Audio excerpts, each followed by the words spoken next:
ఆమె అతనికి సంసోను అని పేరు పెట్టెను.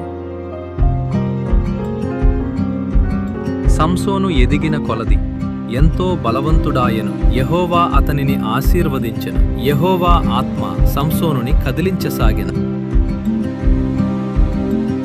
సంసోను తిమ్నాతుకు వెళ్ళాడు. అక్కడ ఫిలిష్తీయుల కుమార్తెలలో ఒక అందమైన స్త్రీ ఉంది.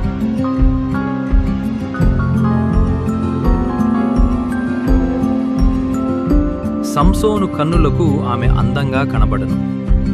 అందుకే వెంటనే అతడు తన తల్లిదండ్రుల యొద్దకు వచ్చి ఇలా అనెను, తిమ్నాతులో ఫిలిష్తీయుల కుమార్తెలలో ఒకతెను చూచితిని. మీరు ఆమెను నాకిచ్చి పెండ్లి చేయవలెను. అయితే ఫిలిష్తీయులకు విరోధముగా యెహోవా చేత సంసోను రేపబడినన్న మాట అతని తల్లిదండ్రులు తెలుసుకొనలేదు. అప్పుడు సంసోను తిమ్నాతునకు పోయి తిమ్నాతు ద్రాక్ష తోటల వరకు వచ్చినప్పుడు